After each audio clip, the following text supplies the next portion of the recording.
Shalom à toutes et à tous. Cette semaine, nous lisons la paracha Vaishla.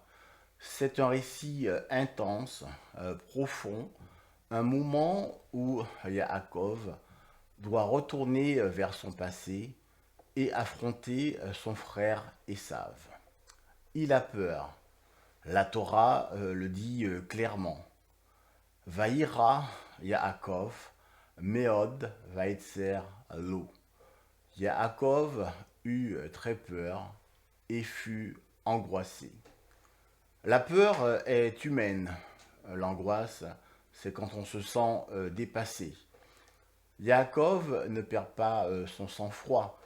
Il prépare une stratégie, puis il prie Hachem, et dans sa prière, il dit avec humilité: Katonti Mikol à Assadim. Je suis trop petit pour toutes les bontés que tu m'as faites.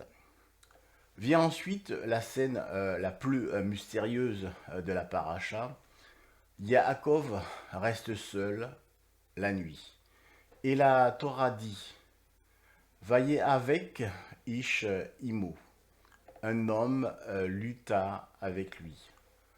Selon nos sages, cet homme est l'ange d'Esav, le symbole de toutes les peurs de Yaakov. Un combat intérieur, spirituel, une lutte avec lui-même. Yaakov ressort blessé, mais pas brisé, il tient debout jusqu'à l'aube. Et alors, l'ange lui annonce: Qui Sarita im Elohim veim anashim vatural. Tu as lutté avec des forces divines et humaines et tu as prévalu. C'est ici que Yaakov devient Israël, non pas le plus fort, mais celui qui ne renonce jamais. Arrive enfin la rencontre avec Esav. Yaakov s'incline 7 fois. Il avance avec humilité, avec respect, avec un désir de réparation. Esav court vers lui, l'embrasse, et il pleure. La Torah dit: Vaïnash Ehou. Il l'embrassa.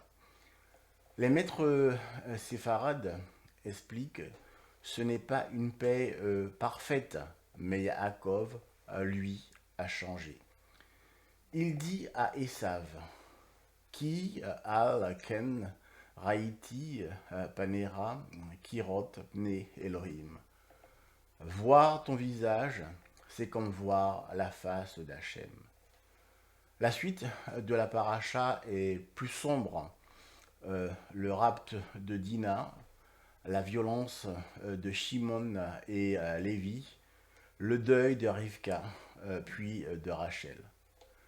Mais au milieu de ces épreuves, Yaakov, devenu Israël, construit un autel.